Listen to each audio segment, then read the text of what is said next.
Former five-star quarterback out of high school and Tennessee quarterback Nico Iamaleava recently entered the portal. Tennessee and Nico Iamaleava were in contract negotiations, but all didn't go well and they couldn't come to an agreement. Nico Iamaleava missed practice last week, and not too long after that happened, it finally came out that he did enter the portal and they could not come to an agreement. And his absence from this Tennessee program was completely unexpected. And it is very certain that this landscape of college football today is very different from what it used to be, and we're going to see more things like this happening in the future. But today in this video, I want to talk about 10 potential landing spots for Nico Iamaleava in the transfer portal. I'm going to try to get this video out before he ends up transferring somewhere. So I'm just going to talk about the 10 schools where I think the former 5-star quarterback Nico Iamaleava could land and possibly succeed. Now let's start off at number 10, and I have the Oregon Ducks. These first couple of schools I'm going to talk about are complete dark horses, but I still think Oregon needs to be at least in the conversation, and maybe they are a dark horse to pick up Nico Iamaleava. There were reports that came out recently that Nico Iamaleava actually contacted Oregon before he entered the portal, but it doesn't appear that Dan Lanning and the Oregon Ducks are interested in them because they have Dante Moore and Austin Novosad, and I think they're going to be just fine at quarterback with that competition room. But Oregon has the NIL money, and you never know what Dan Lanning can do. So I definitely think people need to keep an eye on Oregon, but it is very unlikely. I think Nico Iamaleava would be an interesting fit for Oregon, but I don't even know if he's better than Dante Moore or Austin Novosad, to be honest. But he would be a different type of quarterback for that Oregon system that we have seen in recent memory. But regardless, this is very unlikely, so don't take Oregon too seriously to pick up Nico Iamaleava. I don't think it will happen, but I do have them at number 10. At number 9, this is very unlikely as well, but I do have Ole Miss. You never know what Lane Kiffin can do in the portal, and they really do need a quarterback for next season. Austin Simmons is a high potential quarterback, but he hasn't really proved himself yet. And they did recently just lose a very good quarterback in Jackson Dart. I think it's very unlikely for Nico Iamaleava to land at a SEC school, but you never know in today's college football, so I can't leave it out of the possibility. And I think it would be hilarious if Nico actually transferred to Ole Miss. I think it would be a solid fit. I just think it's unlikely for Nico to transfer to another SEC school, so I only have Ole Miss at number 9. Another SEC school I want to talk about is Alabama at number 8. This is another complete dark horse, and they probably will not get Nico Iamaleava. But don't count out Kalen DeBoer, and he had a great quarterback before in Michael Penix Jr., who he really helped develop. If Nico transfers to Alabama, maybe they have a great fit with him on offense. Alabama doesn't have a certain quarterback one heading into next season, but they already do have a stacked quarterback room. They have 3 guys that should be a solid fit for the offense. Like I said, I think it's very unlikely for Nico to transfer to another SEC school, and probably not Alabama, but I'd say definitely keep them in mind, you never know. Alright, let's get into a bit more serious contenders. At number 7, I have Syracuse. They're still a dark horse, but I'd say they're more of a wildcard team to watch out for and more realistic. They picked up Kyle McCoy out of the portal last year and had pretty good quarterback success with him. So maybe Nico Iamaleava will be interested in playing under that offensive system and playing under head coach Fran Brown. Because I'm sure Syracuse could use another quarterback. Ricky Collins might be okay, but I don't see him being better than Nico Iamaleava if Syracuse was to go after Nico. So yeah, I do think Syracuse is a possibility. It'd be a way for Nico to get out of the SEC, but also play for a team that should be able to have good quarterback play and a good offensive system. And Syracuse passed the ball a lot last year, and I could definitely see them going after a quarterback like Nico Iamaleava. Definitely keep Syracuse on your mind. I could see them picking up a quarterback like Nico. At number 6, I have UCLA. On one hand, this doesn't make any sense, but on the other hand, it actually makes a ton of sense because Nico Iamaleava is actually from the state of California, and UCLA recently just lost their quarterback from the portal.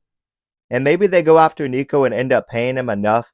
I just don't see a highly coveted 5-star quarterback like Nico Iamaleava going to UCLA when he was previously at Tennessee. But on the other hand, like I said, UCLA should at least be in the conversation. Nico is from the state of California, and UCLA does need a quarterback badly. So I definitely say UCLA is a possibility, but still kind of unlikely. At number 5, I have the Auburn Tigers. This is a team that could really use a quarterback like Nico Iamaleava. I think he would certainly start if they picked him up. And if there was an SEC school to get Nico Iamaleava, it would probably be Auburn. Auburn has been building in the portal and recruiting. They have pretty good NIL resources, and Nico Iamaleava could really be a great quarterback for them and help out that offense. They've really built a solid roster. They have talented wide receivers. They have a very talented defense. They just need help at the quarterback position, and maybe Nico could end up transferring to Auburn. Like I said, it's unlikely for him to transfer to an SEC school, but Auburn is definitely a slight possibility. At number 4, I have Notre Dame. Look, it would not surprise me if Marcus Freeman went after another quarterback, another transfer portal quarterback. Last season, they got Riley Leonard, who was a dual threat quarterback, so I could see them going after another dual threat quarterback, but an even better 5-star quarterback in Nico Iamaleava. I know Notre Dame has a solid quarterback room, but maybe Marcus Freeman adds another quarterback to that room. And I think Nico could be a good fit for the offense and fit Marcus Freeman's offensive system. Notre Dame would probably have the bag to pay Nico Iamaleava, and I definitely think they are a possibility and one of the more likely teams to go after Nico. And I do have them at number 4. At number 3, I have USC. I could totally see them going after Nico Iamaleava. The fact that Nico is from the state of California makes this even more of a possibility. The only problem with this is that USC has a true freshman quarterback in Hassan Longstreet who has high potential, and they also have a guy in Iamaleava who is expected to be the starter next season. But maybe Lincoln Riley says heck with it and just goes right after Nico Iamaleava and goes after the future of this team because he is a 5-star and highly coveted. Lincoln Riley always develops quarterbacks at a high level, and Nico Iamaleava might be able to develop under Lincoln Riley, and maybe USC goes after him. I do think this is more of a possibility. I could see Nico going back to the state of California, and I think he could be a great fit for that offensive system. He would have to battle with Iamaleava. He's not guaranteed to win that starting position, but that would add more competition in the quarterback room for USC, and I don't necessarily think that is a bad thing for a coach like Lincoln Riley. So I definitely think they're a possibility. I have them at number 3. At number 2, I have Texas Tech. I think they would be a great fit for Nico Iamaleava. Everything they've done in the transfer portal this offseason has been a surprise. They have a top transfer portal class in the nation. They've brought in so many decent playmakers, and they've been recruiting well too. They definitely have the NIL money. And the cherry on top to all of this would be picking up a quarterback like Nico Iamaleava. They do have Byron Morton, who should be a solid quarterback returning, but he is coming off of injury. Maybe Joe McGuire wants another quarterback in that room, and maybe he goes all out and goes after Nico Iamaleava. I totally think this is a possibility. I do have Texas Tech at number 2.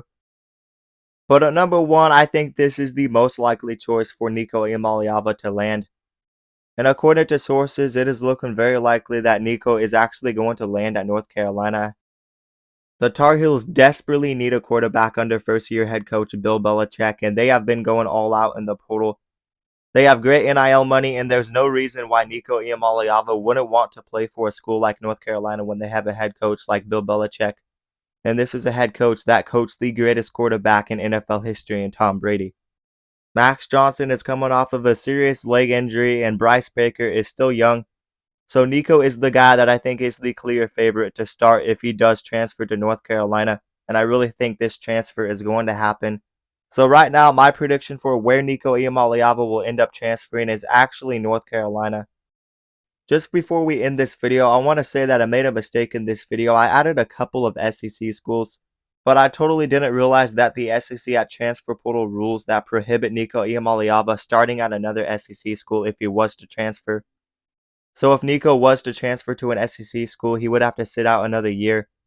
So you could basically scratch off the 3 SEC teams that I did talk about for this video, and that is my bad. But regardless, I think North Carolina is going to be the team that picks up Nico Iamaleava. But you guys leave your prediction down in the comments below for where Nico will land. But let me remind you guys to like the video and also subscribe to the channel and turn on notifications so you never miss an upload. And if you guys love college football, then you'll love this channel because we upload a ton of college football content and we basically cover everything on this channel. So definitely consider subscribing. And also consider checking out my socials down in the description below. But that is going to do it, guys, and peace out.